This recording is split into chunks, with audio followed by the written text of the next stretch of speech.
E antes disso que nós vamos ler agora, por exemplo, só para você ter noção, certa vez Eliseu estava indo para uma outra geografia, para um outro lugar, e ele passou por um bosque onde estava cheio de jovens que zoaram com a cara dele. Eliseu já era um pouco calvo, já estava ficando careca, e os jovens deram o azar de encontrar com Eliseu e de zoar com a cara dele, e de falar: sobe calvo, sobe careca, vai, segue o teu caminho, tu não é profeta do Senhor?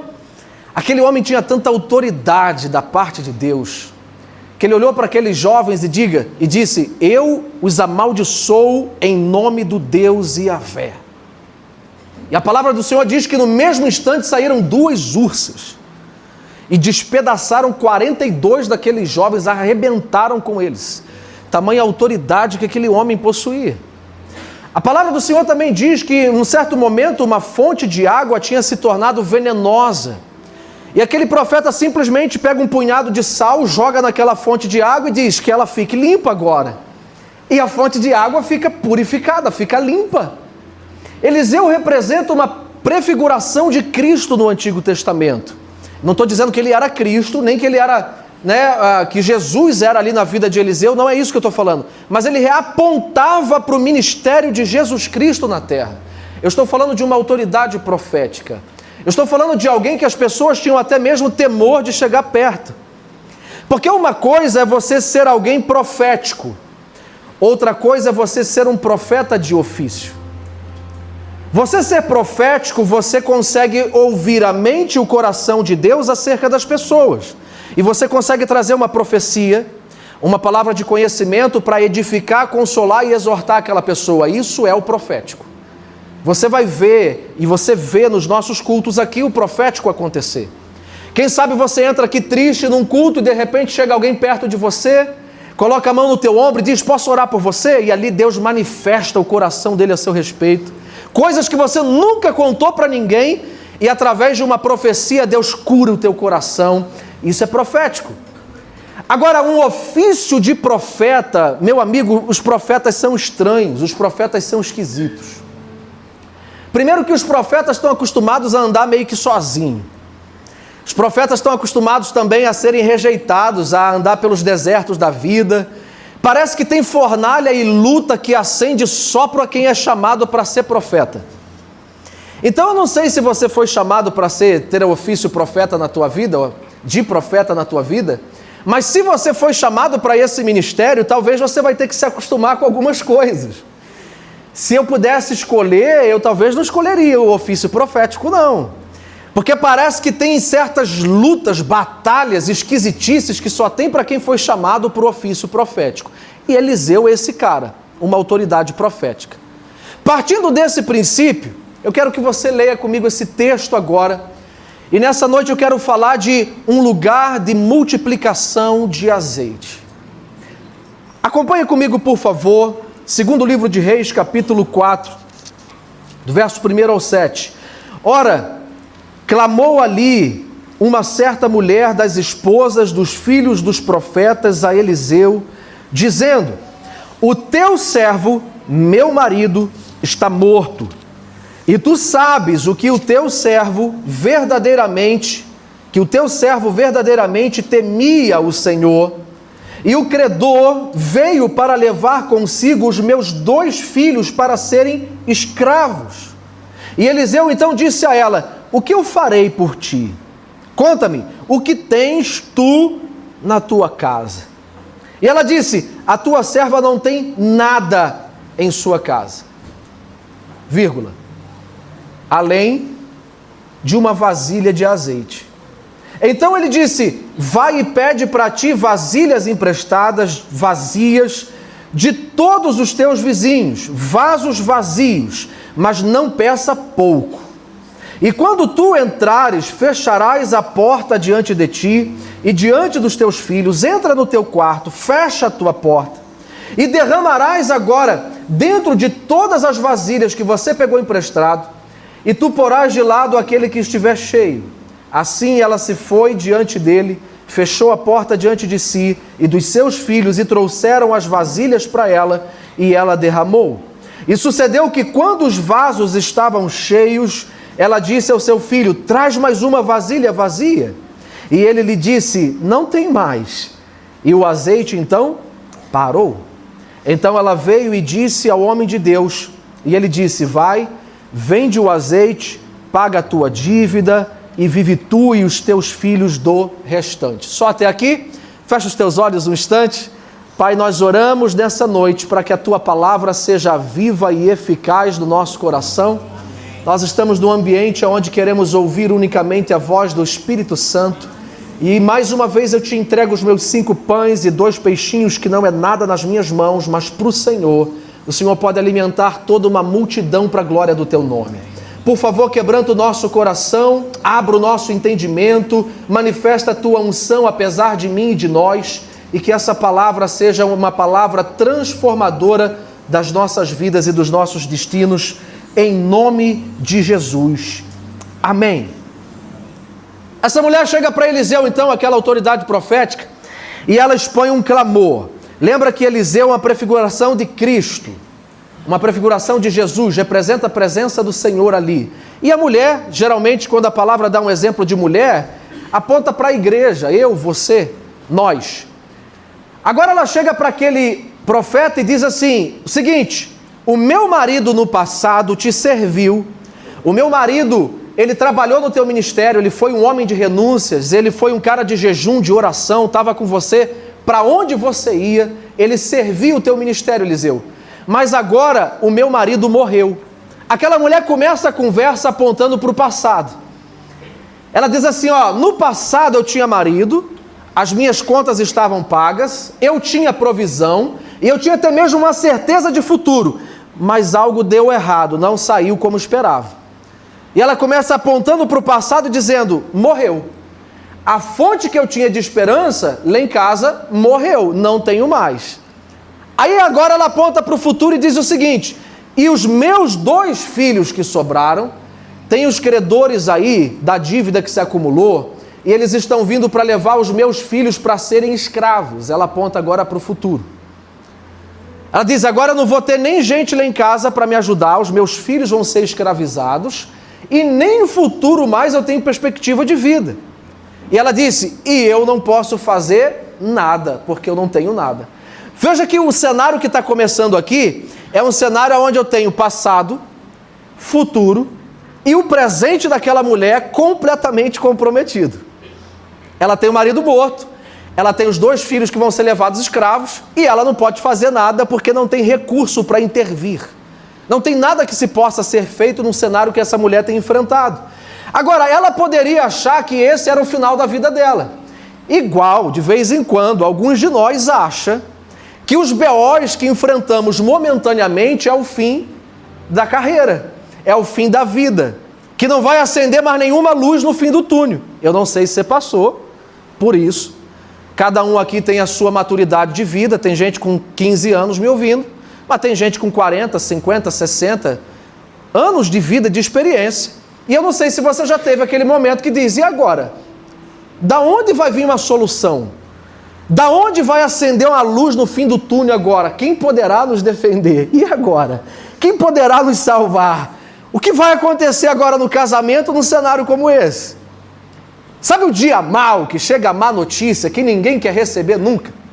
Ninguém nunca quer ouvir aquela notícia, aquela frustração, aquela situação que parece que o seu mundo acaba, puxa o tapete, que você está de cara no chão, não tem como resolver. É mais ou menos o cenário que ela está enfrentando.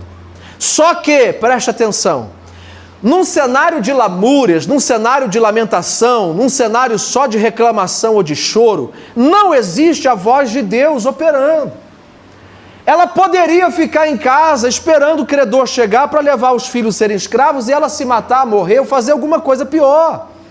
Mas ela estava percebendo, número 1, que Deus é um Deus de oportunidades.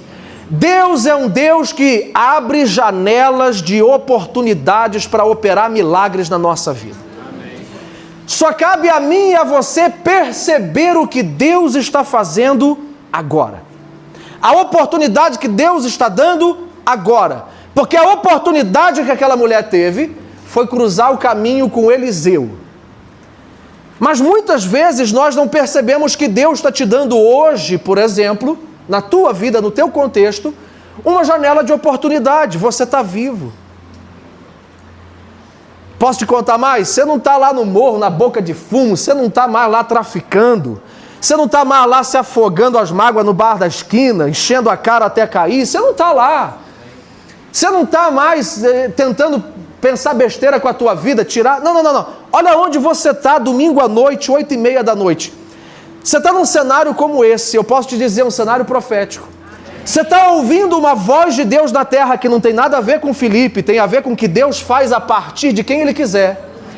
Existe uma janela de oportunidade que Deus abre para você, dizendo: se creres, verás a glória de Deus.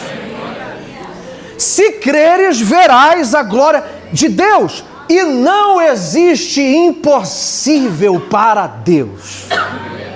Não existe impossível. Não existe cenário que Jesus não possa mudar.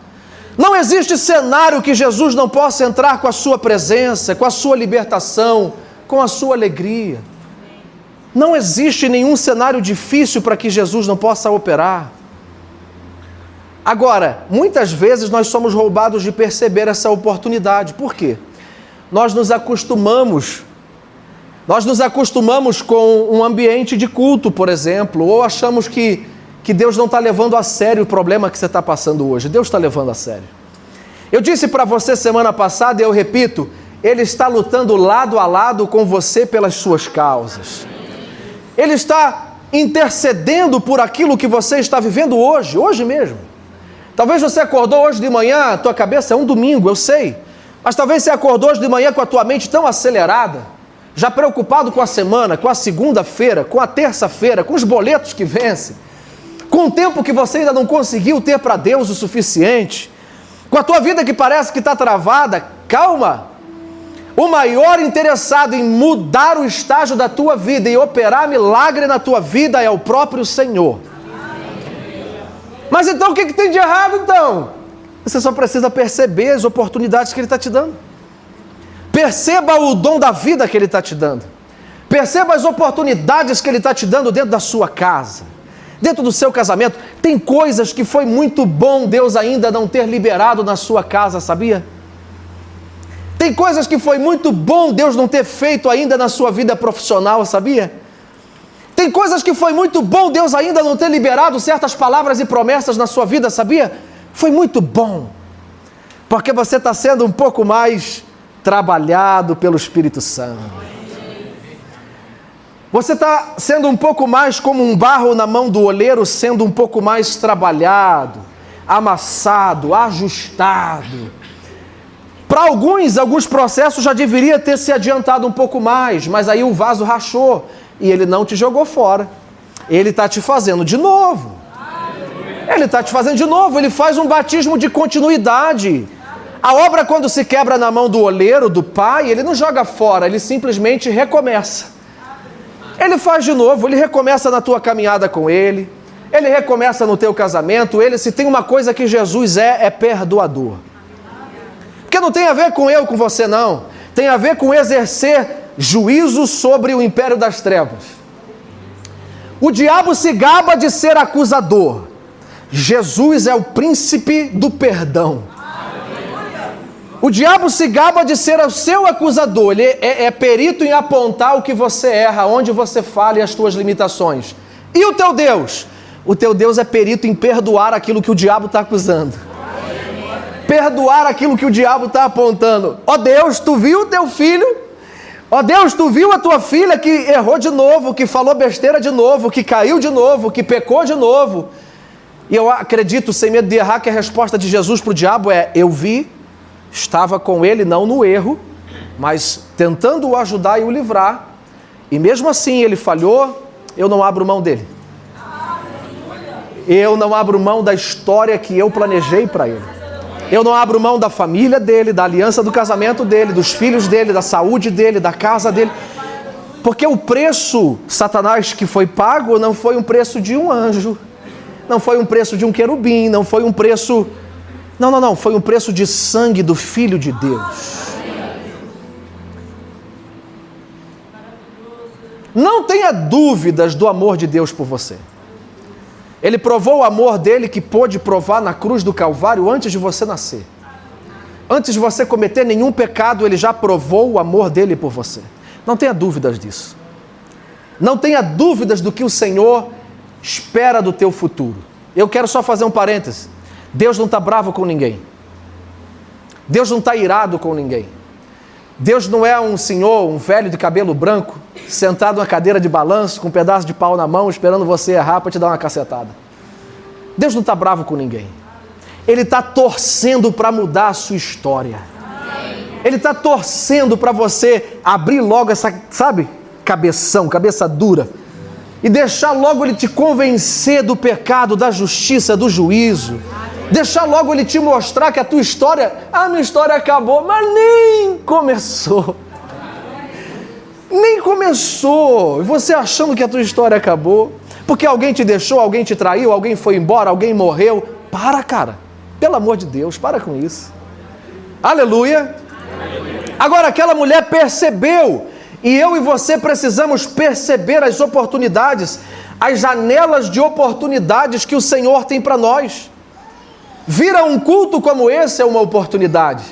Sair desse culto, chegar na sua casa, colocar uma mesa com a sua família e orar é uma oportunidade. Acordar amanhã de manhã e buscar o Espírito Santo antes de sair de casa é uma janela de oportunidade. Você está tendo mais uma semana que começa hoje, aonde tem janelas de oportunidade de você fazer diferente, de você ser diferente. É mais uma semana, e não é para você fazer promessas de dieta, sabe? Segunda-feira eu começo. Não, é agora. É hoje. É se atentamente ouvires a voz do Senhor teu Deus, que hoje te ordena. Ele pode quebrantar o teu coração, Ele pode mudar a tua história. Eis que estou à porta e bato. Se alguém abrir, eu entrarei, cearei com ele, ele comigo. Mas eu estou manchado de pecado. Aí Isaías vai profetizar e dizer: vinde, arrazoemos. Ainda que os vossos pecados sejam muitos, existe sangue para lavar, perdoar, ensaboar, enxaguar, centrifugar no sangue do Cordeiro. Ah, meu Deus.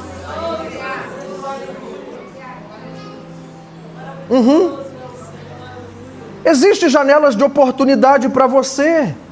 Existem janelas de oportunidade que Deus está te dando todos os dias. Então faça alguma coisa. Faça alguma coisa. Nem que seja pedir perdão para alguém. A gente precisa ser um pouco mais quebrantado, sabia? A gente precisa ser um pouco mais mole de coração. A gente está muito duro de coração. Às vezes a gente acha que maturidade é se isolar dos outros, cortar os outros da nossa vida, bota para fora. Algumas pessoas a gente tem mesmo que cortar, meu Deus. Mas maturidade é você ser mais quebrantado. A gente, quando é imaturo, já viu? A gente mais jovem, a gente fica acelerado, né? No trânsito, quer voar por cima dos outros, quer resolver os problemas rápido, fica descabelando. Jovem, imaturo. Você já viu os mais velhos que aprenderam com as pancadas da vida? Como é que é? Vai num passo que dá até às vezes raiva, né? Ah, não, mas tem que explodiu a caixa d'água. Ah, tá bom, meu filho, vamos lá. Eu falei, meu Deus do céu. Faz graça de tudo, zoa de tudo. Ri de tudo. Outro dia a gente estava num pós aqui dos servos, aqui na casa do olheiro, estava Márcio rindo pra caramba com o Fabiano. Por que eles estão rindo, meu Deus do céu? O Fabiano ensinou o Márcio a fazer figurinha de WhatsApp. Tá o Márcio fazendo figurinha de todo mundo da igreja e mandando para os outros. Fez figurinha minha, fez figurinha dos outros. Os anciãos da igreja não dão. Você acha? Maturidade. Quanto mais maduro você é, guarda isso, mais alegre, mais feliz você vai enfrentar os problemas da vida. Você sabe que tem coisa que você não adianta você correr, você vai resolver, tá com pressa por quê? Não está na tua mão o poder de resolver, está na mão do teu Deus. Isso é maturidade. Ah, mas eles falaram. Ah, a última palavra não é deles, não. A última palavra ainda pertence ao Senhor. A última palavra é dele. Ah, mas vai perder o emprego? Vai, não. A última palavra é dele. Ah, mas vai, se não vai morrer. Não, não vai morrer, não. A última palavra é dele. Ele tem a última palavra. A gente precisa voltar a ser um pouco mais crente. Um pouco mais espiritual.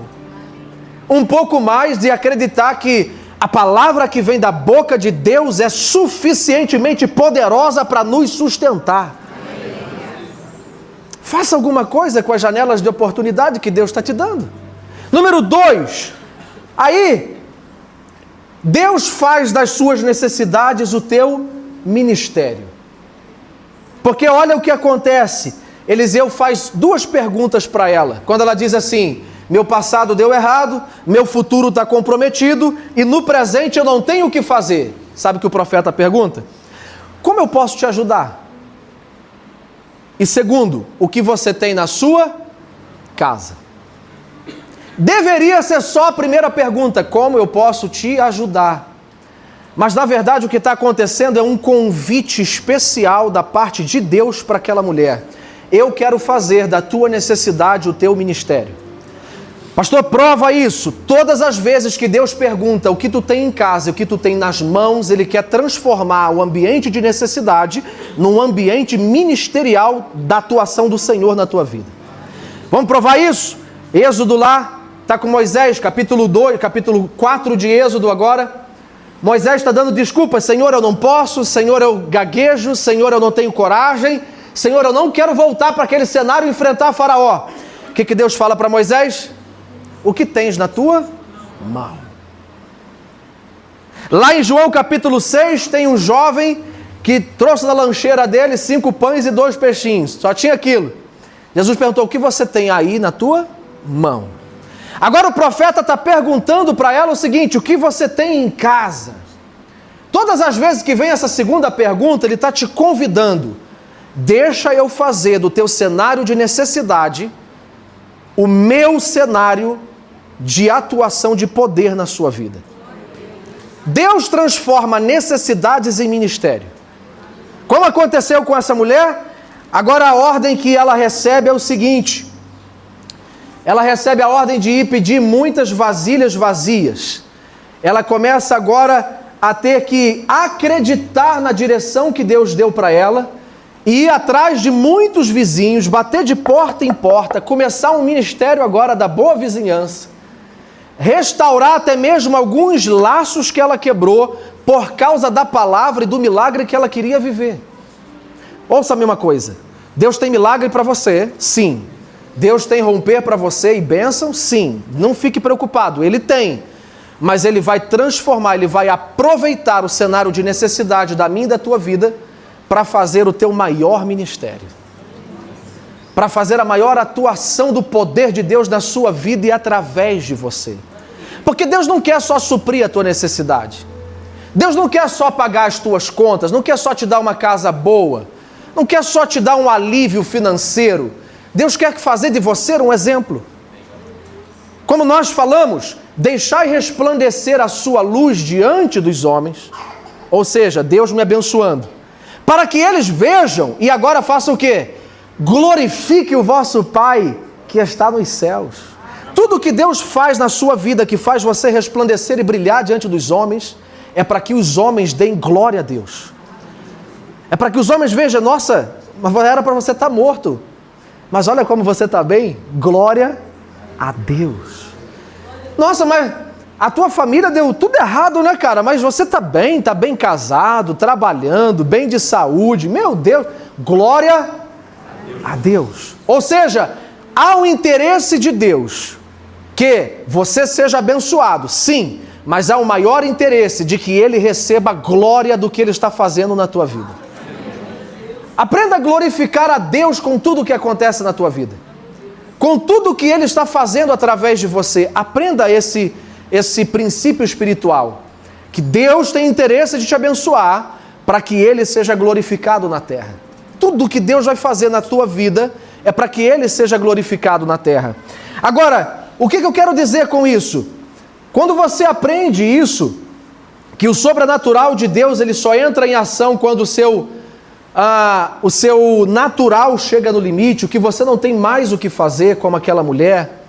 Então agora Deus dá um comando para o sobrenatural vir à tona, romper na vida daquela mulher. Você entende que você não precisa mudar de lugar para viver milagre. Você entende que você não é mudando para um emprego melhor somente, ou mudando de casa, ou mudando de igreja, ou mudando de casamento, ou mudando... Não.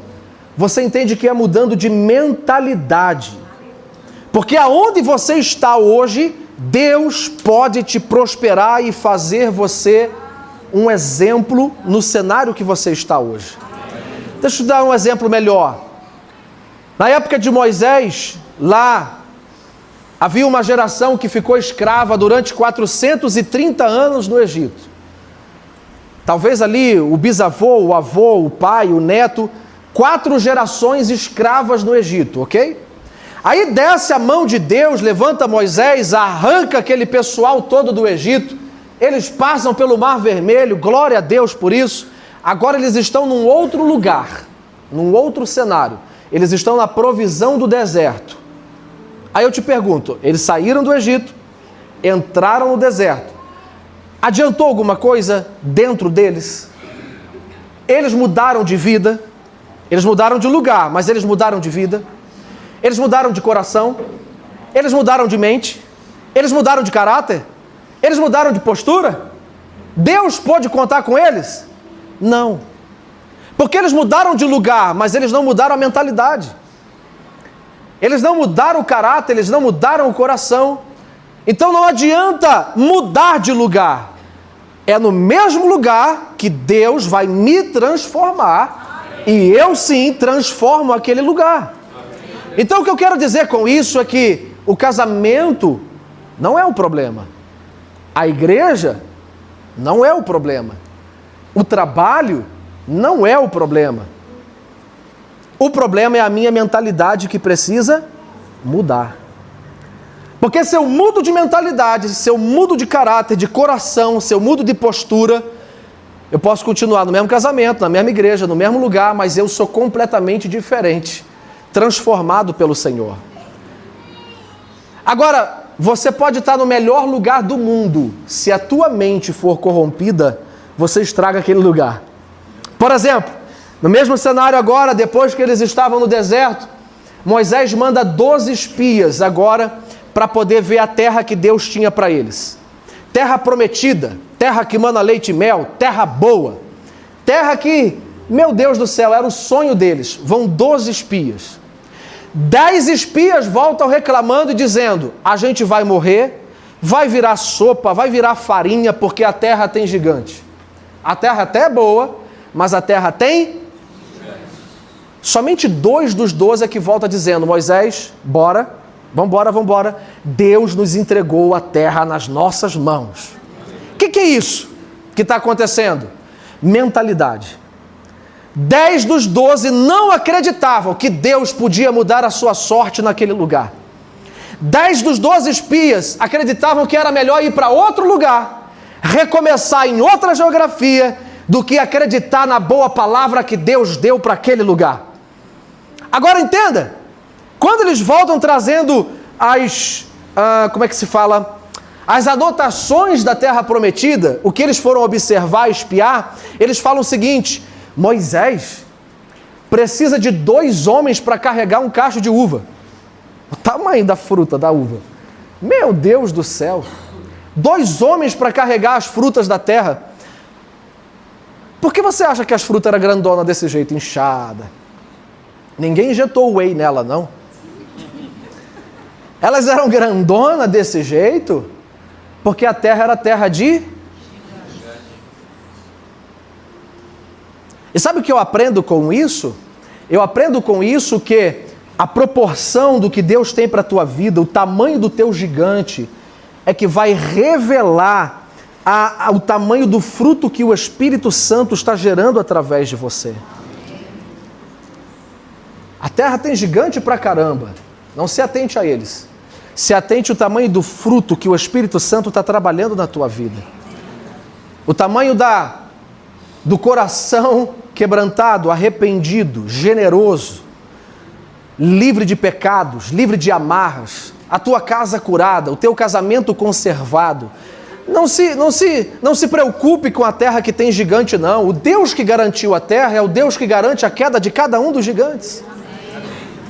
Agora, não fique pensando que aquilo que Deus promete vai vir assim, entregue na bandeja para você. Porque até aquilo que Deus promete precisa ser conquistado.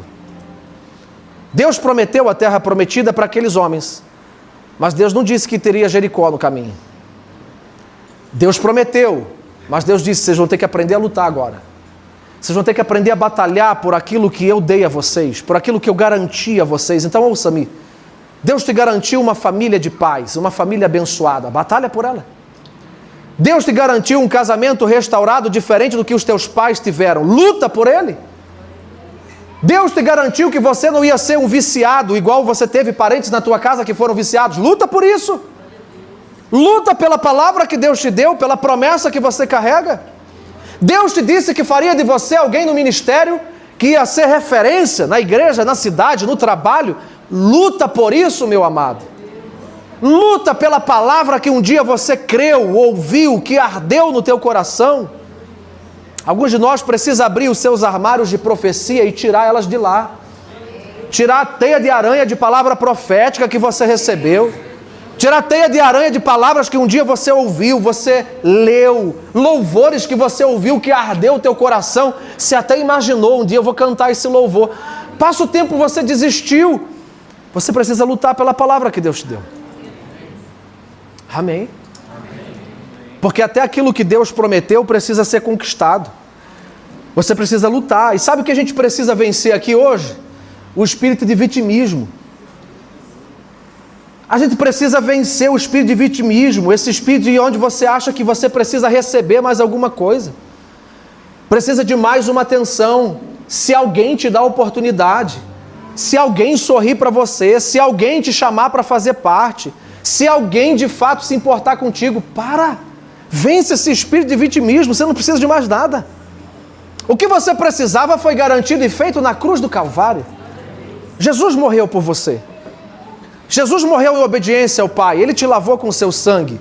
Agora você tem a palavra, você tem o amado Espírito Santo dentro de você, e de quebra você ainda tem algumas pessoas que gostam de você. Não é muita gente não, mas tem pessoas que gostam de você de verdade, é ou não é? Não, fala a verdade. A gente queria acreditar, né? Nossa, tem 200 pessoas que gostam de mim. Não é verdade. Mas existe aquela meia dúzia, né? Uns 5, que você sabe que a pessoa pode ser até chata contigo, mas você sabe, não, fulano gosta de mim de verdade. Como é que você sabe que uma pessoa gosta de você de verdade? Quem arrisca? Porque fala que eu tô lindo sempre. A serpente também fala isso. Ela fala o que você precisa ouvir. Ela fala o que você precisa ouvir. Ela tem bons conselhos para te dar. Ela diz, olha, se tu continuar assim, você vai para o inferno, cara. Olha, não é assim que age na tua casa. Mas também, de vez em quando, lembra de você de graça, do nada. Pessoas boas. Aproveita essas oportunidades de pessoas boas que Deus colocou na tua vida. Amém? Fecha parênteses aqui. Percepção profética. Agora olha o que acontece. Quando aquela mulher percebe o que está acontecendo, a janela de oportunidade que está diante dela, aquele profeta que está ali falando com ela, o que eu posso fazer para te ajudar? E segundo, o que você tem em casa, ou seja, Deus convidando aquela mulher a fazer da sua necessidade o seu ministério. Quando ela entende isso, a unção profética faz abrir os olhos. Veja que ela primeiro disse, eu não tenho nada. Agora olha o que ela diz, eu não tenho nada, vírgula, mas peraí.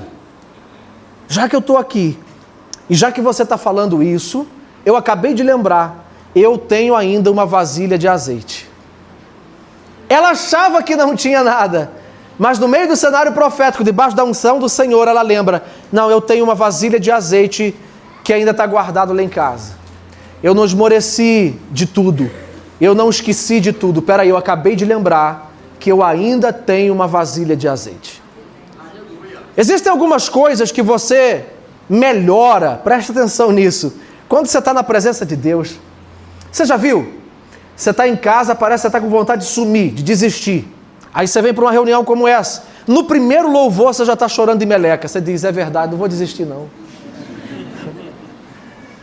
É uma luta às vezes para chegar no culto. Não vou, não quero, hoje não quero olhar para a cara de ninguém.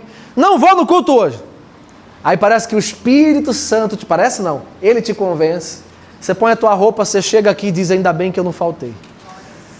Porque num ambiente como esse, ou na tua casa, não precisa ser só aqui.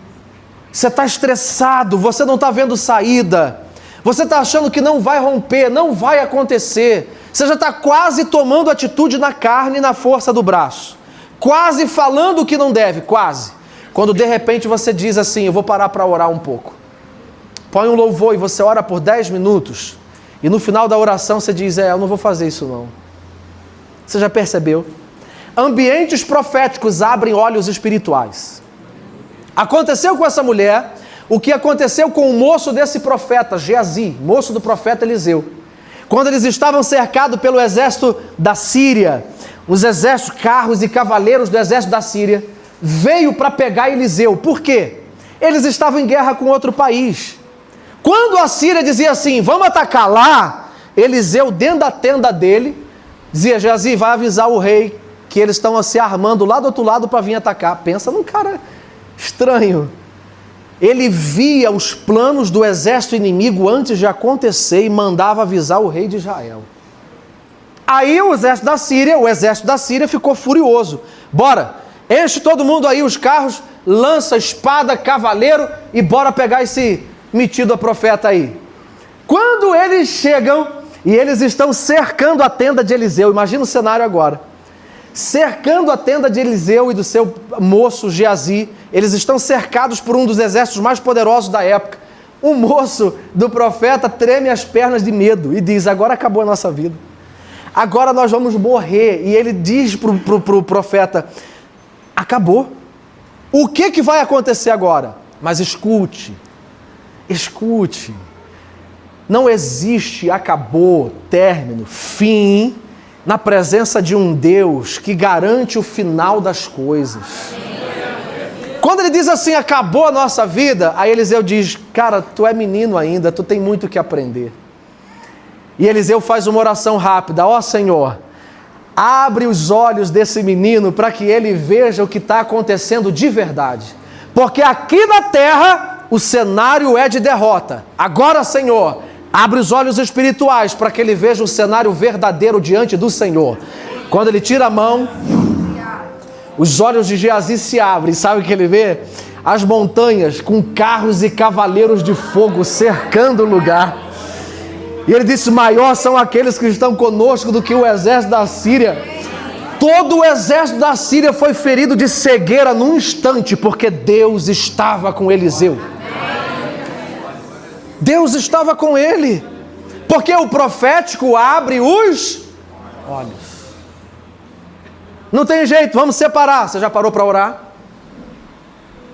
Não tem jeito, você tem que ir embora e eu tenho que ficar em outro lugar. Você já pediu conselho a Deus? Não tem jeito, a empresa vai tomar esse rumo mesmo, é melhor fechar as portas. Você já ouviu da voz do Espírito? Não faça nada se o Espírito do Senhor não falou ainda. Se ele ainda não falou, permaneça onde está, até que você ouça a voz que vem do coração de Deus. Gaste um tempo para ouvir a Deus, porque o profético abre os teus olhos. Você está achando que a guerra está perdida, mas maiores são aqueles que estão do teu time, do teu lado, do que aqueles que o diabo mandou contra você. Fique tranquilo, meu querido, se você está no time de Jesus, a vitória é certa. Ah, mas ele vai vencer no final, no Apocalipse? Não, meu querido. Quando ele desce para a guerra, você já viu isso? Apocalipse capítulo 21, se eu não me engano, ele está descendo para a guerra, para a peleja, a tribulação aqui embaixo, terceira guerra mundial. Jesus está descendo. Jesus ainda está descendo e a Bíblia já descreve o nome que está na coxa dele. Palavra de Deus que vem vencendo para vencer, vitorioso. Ele já chega com um título e com um troféu na mão. Ele não chega para pelejar, ele chega para exercer a autoridade do Pai. A guerra está consumada, meu querido. Não, por que o diabo sabia que não podia com ele? Porque ele já tinha, antes de bradar na cruz, tetelestai, da boca para fora, o tetelestai já estava consumado dentro dele. Ele já venceu. Por que ele já venceu? Porque é o Cordeiro de Deus que foi imolado antes da fundação do mundo. Antes do mundo ser mundo, ele já venceu todas as coisas. Fala sério. Fala sério. Então não tome atitudes sem ouvir a Deus na tua vida. Não tome atitudes sem dizer, Deus, o que o Senhor está fazendo. Não tome atitudes, relacionamento empresarial, ministerial, conjugal. Não tome atitudes sem perguntar, Deus, o que o Senhor está fazendo? Você pode achar que é o fim. E se você achar que é o fim pelaquilo que os teus olhos humanos conseguem ver, você corre o risco de ser enganado pelo diabo. O diabo é ilusionista. Ele cria um cenário que não existe para tentar te roubar. Ele é perito em lançar confusão, intriga, cenários de derrota, de desistência. E é nesse momento que você tem que tomar atitude que a palavra de Deus te ordena. O quê? Sujeitai-vos a Deus, resisti ao diabo, e ele fugirá de vós. Aleluia! Resisti ao diabo, e ele fugirá de vós. O profético te abre os olhos. Jesus nunca precisou de muito para fazer milagre na tua vida. Jesus não precisa de muito, Jesus precisa de tudo. Quando você entender isso, muda tudo na tua casa. Às vezes você está achando ainda, eu não entrego o suficiente. Não, você não precisa entregar o suficiente, você precisa entregar tudo. Todo o teu coração, de toda a tua alma e com todo o teu entendimento, amarás o Senhor teu Deus. Sobre todas as coisas, é tudo, tudo. Quando Jesus for o teu tudo, aí você perde o medo de perder as coisas. Você não tem mais medo de perder nada, porque Ele é Senhor de tudo na tua vida. Quarto ponto, se eu não me engano, terceiro ou quarto ponto. Agora, ele entra com a instrução e a obediência para aquela mulher. Os olhos dela se abriu, lembra? Eu tenho uma vasilha de azeite. Ele diz, muito bem, eu só precisava saber disso. Eu só precisava saber se você ainda acreditava. Você acha que Eliseu, que via as coisas antes de acontecer, não sabia que aquela mulher tinha? Ele não precisava saber o que ela tinha. Ele precisava saber se aquela mulher ainda acreditava que Deus pode, através de uma vasilha pequena de azeite, mudar o cenário dela. É pouquinho, mas Deus pode. É quase nada, mas Deus pode. Eu estou quase desistindo, mas Deus é pouco, mas eu ainda creio, ela disse para o profeta. Eu ainda tenho fé. Eu ainda tenho fé. Eu ainda acredito que ainda se a nuvem for do tamanho da mão de um homem, ainda pode mudar o meu cenário. Eu acredito, Eliseu. Ele disse, é só isso que eu preciso saber. Agora eu vou te dar instrução para que você siga. Porque agora é o quarto ponto, instrução e obediência do passo de fé dela. A fé que vai nascer agora da necessidade daquela mulher. A necessidade dela obedecer o que o profeta está falando para experimentar o sobrenatural. Agora presta atenção. Olha a instrução que o profeta deu. Vai para os teus vizinhos, bate porta em porta e pede muitas vasilhas vazias, e não poucas, pede muitas. Foi a direção que o profeta deu. Agora ela tinha que escolher, ouça. Ou ela obedece, ou ela continua só com a vasilha de azeite e morre. Ela escolheu a obediência. Mas agora imagina se ela tivesse brigado com alguns dos vizinhos.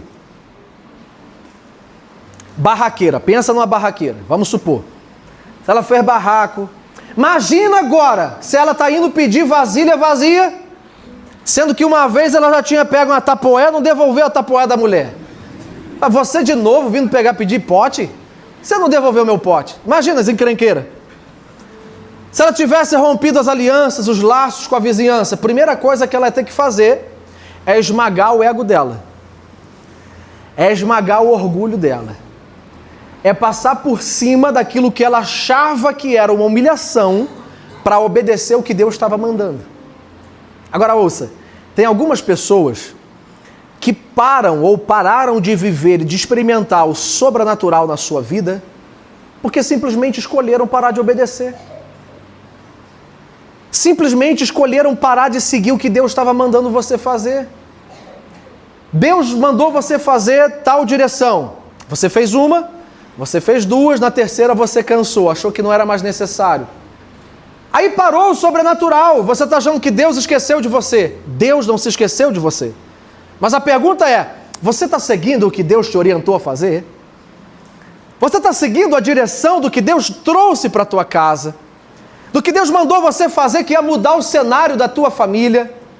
Seja o jejum, seja o propósito, seja a oferta, seja as amizades, as mesas, as más companhias, seja mudar a conduta da boca, o que se fala. Quais foram as instruções que Deus te deu para mudar o cenário da tua vida? Veja se o que está acontecendo hoje é a ausência de Deus ou é você que parou de obedecer num dado momento da caminhada. Ou é você que parou no meio do caminho. Tem uma vasilha para me emprestar? Tenho. Tem uma vasilha para me emprestar? Tenho. Na terceira, eu acho que não precisa não. Eu acho que eu vou parar por aqui. E vai ter momentos da nossa caminhada que eu e você nós vamos ter que escolher entre ou ficar com ego, ou orgulho, como você quiser chamar, ou viver o sobrenatural de Deus na tua vida. Pedir perdão para os outros amassa o ego, não amassa? Não, fala a verdade. Dá uma amassada na gente, né? Principalmente quando a gente gosta de ter razão. A gente gosta de ser a parte certa. A gente gosta do versículo que Jesus diz, perdoa 70 vezes 7, quando é a gente falhando e os outros têm que nos perdoar 70 vezes 7. Mas quando nós somos o lado perdoador, que tem que perdoar 70 vezes 7, a gente não quer. A gente não gosta. Quem está entendendo? Então veja se você não precisa voltar a obedecer certas instruções que o Senhor te deu, que Ele orientou para a tua casa, que Ele orientou para a tua vida, para que haja um multiplicar de azeite do Senhor. Agora, eu não quero parar muito tempo aqui. Ela coloca também, a segunda instrução que o profeta deu, ela coloca a casa dela na agenda de Deus. Porque ela não vai sozinha pedir as vasilhas. Olha que interessante. Ela vai com os meninos. Ela agora pega a casa e vai ensinar um caminho de humildade. Ela pega a casa e diz assim, olha o que Deus falou com a gente. Deus falou isso. E ela pega toda a casa dela, e se tivesse o marido vivo, ia colocar o marido também na roda. E se tivesse um tio morando junto, o tio ia entrar na roda, a avó ia entrar também. Ela pega a casa dela e coloca na agenda de Deus. Ela disse, porque foi isso que o Senhor falou. Posso te orientar numa coisa? Deixa eu ser teu pastor nessa noite. Coloca a tua família na agenda de Deus. Coloca a agenda de Deus na tua casa. Faça as coisas que são importantes para Deus serem importantes na tua família. Faça Deus ter lugar de honra na tua casa. Algumas pessoas dizem, mas pastor, profeta não tem honra na sua própria casa. O profeta pode não ter, mas Deus tem que ter. Você pode até não ter honra na tua casa, se a tua família ainda não professa a tua fé, está tudo bem. Deixa eles te desprezarem por enquanto. Deixa eles te perseguirem por enquanto, está tudo bem, dá outra face. Mas Deus tem que ter honra na tua casa. Você tem que ser o mais generoso, o mais quebrantado, o mais humilde, o que mais ora, o que mais crê na palavra que Deus te deu. Coloca a agenda de Deus na tua casa. Porque essa foi a instrução que o profeta trouxe para mudar o cenário daquela mulher. Pega os teus filhos e entra na agenda do Senhor. Pega a tua casa e entra na agenda do Senhor. Entra naquilo que Deus está falando, que Deus está fazendo agora para a tua casa e para a tua família. Ela obedece. E quando ela vai, o quarto e último ponto, aqui eu finalizo. Aquela mulher obedece ao Senhor e ela arruma espaço para Deus agir. Diga comigo no 3, 1, 2, 3. Ela arruma espaço para Deus agir, porque ela pede muitas vasilhas vazias. Em outras palavras, ela está arrumando agora espaço para Deus agir. Deus não vai agir na nossa bagunça. Deus não vai agir na nossa distração.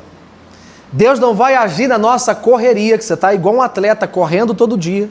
Deus não vai agir na nossos pensamentos acelerados, a nossa vida desenfreada, que você não vê nem um dia começar, nem um dia terminar, né? É loucura. Pensamento acelerado, é rotina desenfreada, é trabalho acima de todas as coisas, é preocupação com dinheiro, é problema no casamento, é um estresse que você precisa às vezes, meu Deus, aonde que eu vou achar um lugar para eu ficar sozinho? Arruma espaço para Deus agir na tua vida. Ah, mas eu não tenho tempo. Arruma tempo. Eu não tenho como. Tem como sim. Arrume tempo para Deus agir na tua vida. Arrume aquela meia hora a mais, aonde só Deus fala ao teu coração. Organiza aquele espaço do teu dia em que você pode parar por um tempo somente para aguardar na presença do Senhor e humilhar, esmurrar a tua carne e dizer, eu vou ficar aqui, eu vou buscar o Senhor, eu vou abrir a minha Bíblia, eu vou fazer como nos primeiros dias, eu vou me desprender de coisas se eu tiver que me desprender. Eu vou me desprender de pessoas por um tempo se eu tiver que... Não. Eu não sou... Eu não estou fazendo apologia ao isolamento, não é isso que eu estou falando. Mas é voltar a dar a Deus um lugar de honra. É voltar a dar ao Espírito Santo um lugar da fala maior, da fala principal, da pessoa de maior autoridade na sua vida. Quando a gente fala Espírito Santo, meu melhor amigo, isso tem que ser verdade, se é que você fala isso. Arrume espaço para Deus agir, porque o Senhor preenche espaço vazio. Eu sei que pode parecer clichê, mas Deus não vai encher vasilha cheia. Deus não vai completar ou encher alguma coisa que já está cheio demais na tua vida. Sua agenda está cheia demais. Seu dia está cheio demais. Suas amizades estão cheias demais. Meu Deus, não tem tempo para nada. Deus precisa de um espaço vazio. E se você apresentar um espaço vazio, Ele vai encher. A única questão que eu quero só te encorajar é que no primeiro vazio que a gente sente, a gente quer colocar alguém para preencher. No primeiro vazio que a gente sente, já viu? Ô raça de gente que não sabe ficar sozinho um pouco. É a gente. Ô raça de gente que precisa de alguma coisa, uma adrenalina no sangue, senão não viveu, não foi dia. Eu entendo, eu respeito, tá tudo bem, você é ser humano, Deus te criou assim. E você pode fazer tudo. Você pode ter a tua adrenalina, você pode conversar com os outros, você pode comer pizza a hora que você quiser com os outros. Faz o que você quiser, mas dê a Deus a prioridade. Dê a Deus um lugar de honra e eu te garanto que quando você voltar para fazer todas as demais coisas, você vai voltar com uma pessoa diferente. Até as próprias pessoas que te cercam vão dizer, nossa, o que houve? Você está tão evangélico, você está tão quebrantado, você está tão ungido, você está tão diferente, você está tão perdoador. E como é bom você ficar perto de pessoas que exalam Deus. Já viu isso? Como é bom você estar perto de homens e mulheres que parece que transpiram unção, transpiram o coração de Deus. Parece que quando você está perto dessas pessoas, o volume dos problemas até abaixa assim, ó. Você sente até uma paz. E não são as pessoas, mas é a prioridade que essas pessoas estão dando ao príncipe da paz. É o tempo que essas pessoas estão gastando com o príncipe da paz. E eles começam a transbordar o que eles estão buscando. Eu não estou buscando ser o mais rico do mundo, eu estou buscando ir para a glória. E enquanto eu não vou para a glória, eu estou buscando a agenda de Deus na terra. Eu não estou buscando ser o maior empresário da cidade. Eu estou buscando ser um avivalista que vai manifestar o sobrenatural de Deus aqui. Eu não estou buscando ganhar dinheiro por dinheiro. Eu estou buscando, sim, as bênçãos do Senhor para expandir o reino do Senhor na terra. O que você está buscando? O que você crê hoje para a tua vida? O que você quer para o teu futuro? Aonde você vai estar daqui a 5 anos? O que você está fazendo agora para isso acontecer? Não, tem que ser agora. Tem que ser hoje a tua decisão. Tem que ser agora a tua mudança de rotina, de vida. Tem que ser agora voltar para o Senhor. Tem que ser agora. Quem está me entendendo? Amém.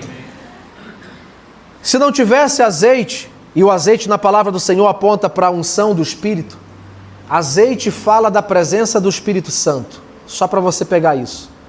Se não tivesse azeite, aquela descendência seria escrava. Ouça, principalmente você que tem filhos, ou você que tem alguém um cônjuge, você que tem alguém que depende de você.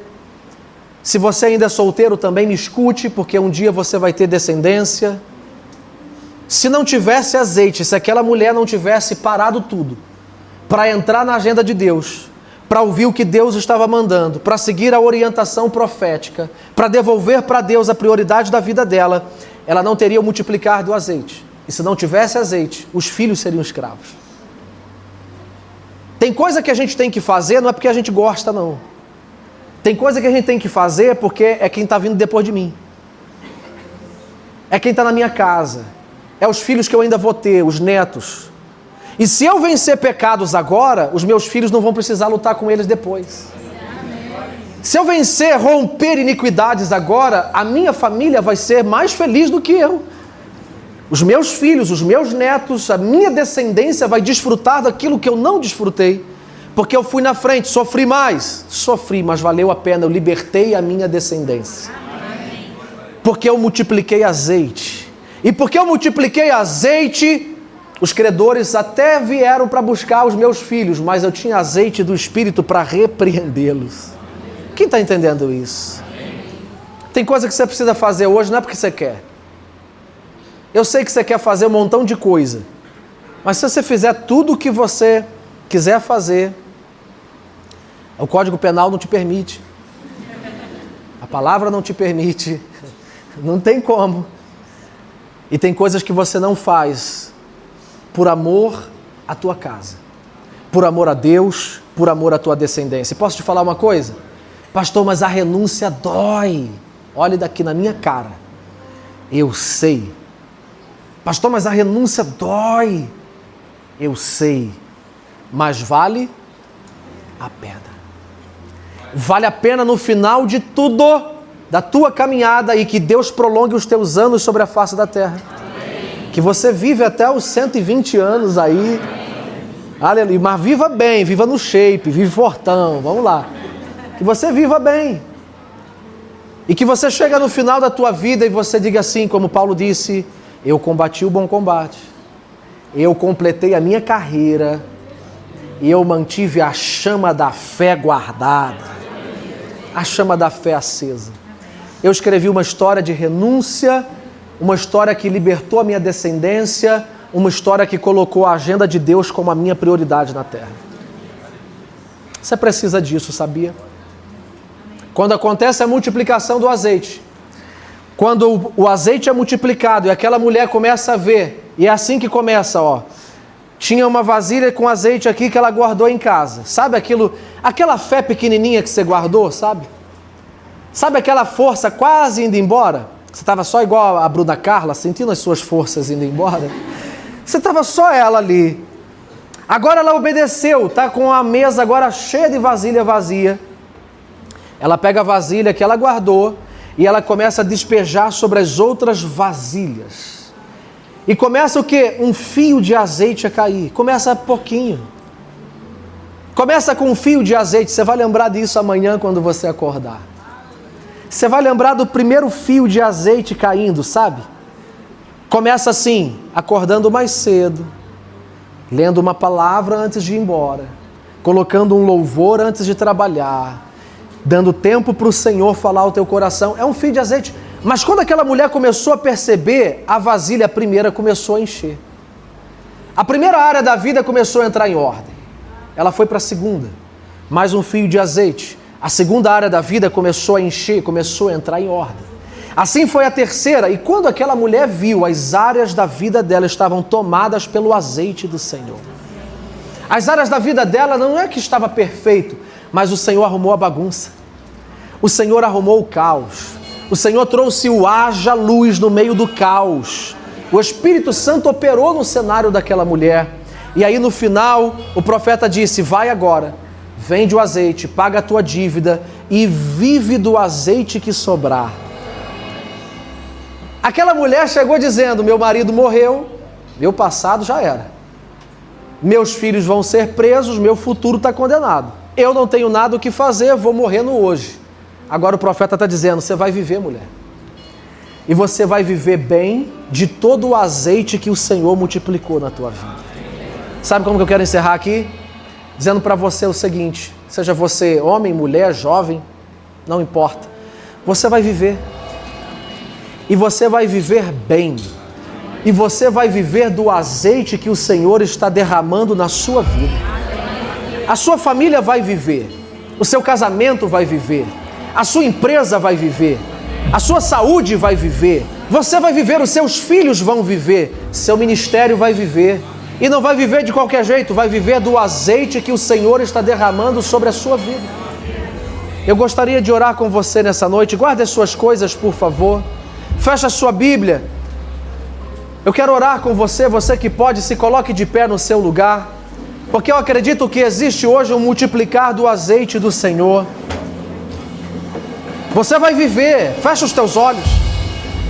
Eles seriam escravos até que o azeite do Espírito chegou. Fecha os teus olhos, abra as tuas mãos. Eles seriam escravizados, uma descendência seria escravizada se não houvesse azeite. E hoje eu quero te encorajar a orar pelo azeite do Senhor na sua vida. Vamos lá, você pode orar agora do jeito que você achar que deve. Mas eu gostaria que todos, do menor ao maior, do mais jovem ao mais experiente, que você orasse agora. E você dissesse: Senhor, eu preciso do teu azeite. Eu sei que talvez você está muito bem na sua vida espiritual, mas você pode ter mais azeite. Talvez você está saltando de alegria, está ótimo, mas peça mais azeite. Ou talvez você está entristecido, passando por um cenário de escravidão, passando por um cenário de escassez emocional. Peça mais azeite do Senhor agora, porque o azeite do Espírito Santo pode fazer aquilo que você não pode. Comece a orar comigo nessa noite.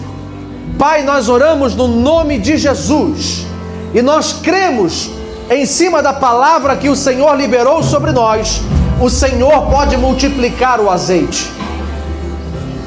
A primeira oração que eu quero fazer, Senhor, nós estamos indo até o Senhor agora com o nosso coração quebrantado, para te pedir: abra os nossos olhos espirituais. Nos faça ver, Senhor, aquilo que nós não estávamos vendo até o dia de hoje.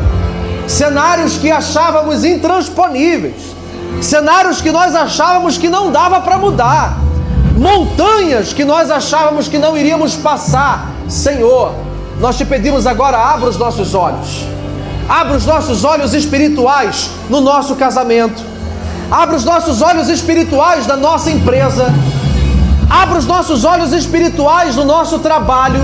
Agora, Senhor, abra os nossos olhos. Aquilo que achávamos que só era problema, abra os nossos olhos para ver o que o Senhor está fazendo. Abra os nossos olhos para ver as janelas de oportunidade que o Senhor está nos dando.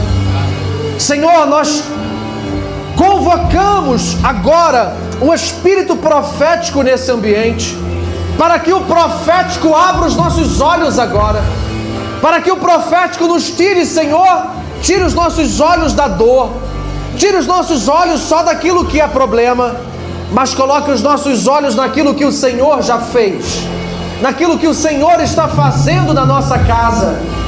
Nós declaramos, Senhor, a nossa casa pertence ao Senhor, o nosso casamento pertence ao Senhor, a nossa família pertence ao Senhor, a nossa vida espiritual precisa do teu toque agora, Senhor. Por isso nós te pedimos, em nome de Jesus, multiplica o teu azeite na nossa vida, multiplica o teu azeite na nossa vida. Liberta a nossa casa, a nossa descendência de toda escravidão. Vamos louvar o Senhor. Enquanto você está orando, enquanto você está buscando a multiplicação do azeite na tua vida. Eu quero te dar esses minutos finais para que você profetize isso sobre a tua casa. E para que você tenha esse tempo agora para declarar a palavra de Deus sobre as áreas da tua vida. E ainda que comece como um pequeno fio de azeite, deixa o Senhor transbordar você nessa noite, em nome de Jesus.